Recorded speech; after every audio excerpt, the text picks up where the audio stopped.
bang iiyak siya araw man o gabi kung hindi kanya makita o hindi kanya makasama at lagi kanyang sasambahin? Hello mga guys, kumusta kayo? Panibagong araw, panibagong video na naman tayo. And sa araw na ito ay isa na namang video ang aking ituturo sa inyo na simpleng gabay o simpleng pamamaraan na makakatulong sa atin. At bago ang lahat, gusto ko lang mag-disclaimer sa mga taong hindi naniniwala at hindi gusto ang mga kagaya nitong video. Please skip this video and maghanap kayo ng videos na gustong gusto nyo dahil ang video na ito ay para lamang ito sa mga taong naniniwala and gusto mag-try. Sa lahat po ng mga nagko-comment sa aking mga videos dito sa loob ng aking channel, huwag maniwala or mag-ingat po sa lahat ng mga nagre-reply sa inyo na dinadala kayo sa WhatsApp upang makaiwas po tayo sa mga scam. Ngayon, gusto nyo ba na iiyak sa araw man o gabi ang inyong partner at lagi kanyang sasambahin, yung tipong wala siyang ibang susundin kundi ikaw lamang at wala siyang ibang hahangaan kundi ikaw lamang? Ito ay pwedeng gawin sa parehas ang kasarian, babae ito babae and lalaki ito lalaki. Syempre, pwede rin sa babae at lalaki na mag-partner. And dito po, syempre kailangan natin dito ng ating gagamitin kapag gagawin natin ang isang ritual. So, kailangan natin dito is, kailangan mo lamang dito maghanda ng isang malinis na tubig. Yung tubig na iniinom. Yes po, isang malinis na tubig. At syempre, ang lalagyan po natin dapat ay babasagin na baso. At clear po dapat tulad nito na nakikita po ang tubig sa loob. So, ito lamang ang ating kakailanganin, tubig at saka baso na clear at babasagin po dapat. Ngayon po, kapag ready na ang ating dapat na ihanda, ang isunod mong i-ready is ang inyong sarili. Yes po, sa lagi kong sinasabi sa inyo na kapag gagawa tayo ng isang ritual, kailangan na ihanda natin ang ating sarili. Kailangan na alam natin sa ating sarili na gustong gusto natin itong gawin at alam po natin sa ating sarili na ito ay makakatulong sa atin. Kaya naman, kailangan na mag-isa ka lamang na gumawa nito at wala pong dapat na nakakaalam at hindi rin po ito dapat na ipagsasabi. Ngayon, kapag ready na ang ating sarili at syempre ang ating gagamitin, pwedeng-pwede mo na itong simulan. Ito ay gawin sa umaga at sa pagkagising mo sa umaga, pagkatapos mo maghilamos o mag-toothbrush, kung ano man yung dapat mong gawin. Pagkagising mo, kumuha ka ng isang basong tubig sa clear na baso. Ayan po, sa clear na baso at babasagin po dapat. Umupo at magmuni-muni muna. Umupo at isipin mo ang inyong partner.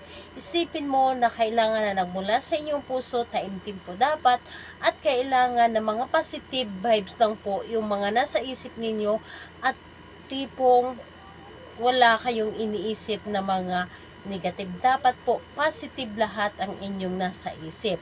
Halimbawa na lamang yung mga past ninyo na mga masaya, yung magkasama kayo or namasyal kayo, na masaya kayo, yung mga moment ninyo na masaya, yun po ang isipin ninyo. At yung coming pa lamang na mga moment na masaya. Yung mga plano, halimbawa may mga plano kayo sa inyong dalawa na alam ninyo na ikakasaya ninyo ito, yun po ang isipin ninyo.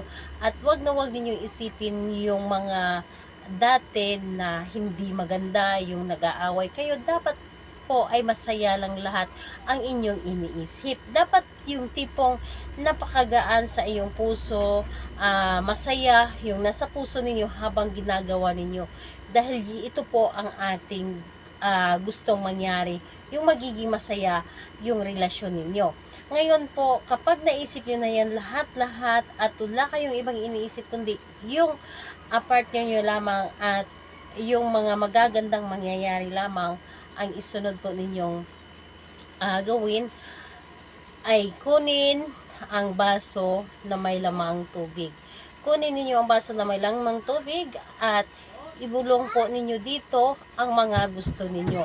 Ibulong ninyo dito yung pangalan niya at apelyido ng sunod-sunod ng 3 beses. Halimbawa na lamang pangalan niya, apelyido, pangalan, apelyido, pangalan, apelyido. At isunod po ang gusto ninyo sabihin, yung ating magic words na iiyak ka sa araw man o gabi at sasambahin mo ako palagi at wala kang ibang gustong makasama kundi ako lamang. Wala kang ibang gustong mamahalin kundi ako lamang. Hindi ka magiging masaya kung hindi mo ako makasama. Hindi ka magiging masaya kung hindi mo ako makikita. So yun po ang sasabihin po ninyo dito. Kailangan po na nanggagaling sa inyong puso yung gusto ninyo or dapat ninyong sabihin dito. Dapat ay taimtim dapat and kailangan na may buong pagmamahal yung mga sinasabi ninyo. Dahil ito po ang pinaka-importante sa ating mga ginagawang ritual para mas mabilis natin itong mapapagana. Ngayon, kapag naibulong mo na dito lahat-lahat ng gusto ninyo, inumin po ninyo ang tubig. Yes po, inumin ninyo ang tubig na dapat po ay walang matira. Lahat po ng tubig ay inumin ninyo nasa sa loob ng inyong baso. At hindi naman kailangan na punuin talaga ang baso, pwedeng kalahati lamang kung gusto ninyo, kung hindi ninyo kayang ubusin. Pero, nakadepende po sa inyo. Pwedeng kalahati or puno talaga. So, ayun po, pagkatapos nun ay pwede ka nang gumawa kung ano man yung gusto mong gawin pagkatapos mong gawin ang isang ritual. Dapat po ay mag-isa ka lamang at nakaupo ka, dapat naka-Indian seat ka, and ayun po, may buong pagmamahal yung mga ginagawa ninyo sa paggawa ng ritual na ito. So, ayun po, gawin ito kada umaga. And kung matatanong ka kailan siya pwedeng gawin, napakaganda dahil pwedeng-pwede mo itong gawin ng kahit anong araw at kahit anong oras. So, pwedeng-pwede mo siya umpisan and pwedeng-pwede mo siya ito gawin every morning. So, ayun po. Sa mga gusto pong magpa-shoutout, mag-comment lamang sa baba upang ma-shoutout ko po kayo sa next video. And sa mga gusto din po magtanong lamang kayo or mag-comment para ma-replyan ko din po kayo. Bye-bye everyone. God bless us all.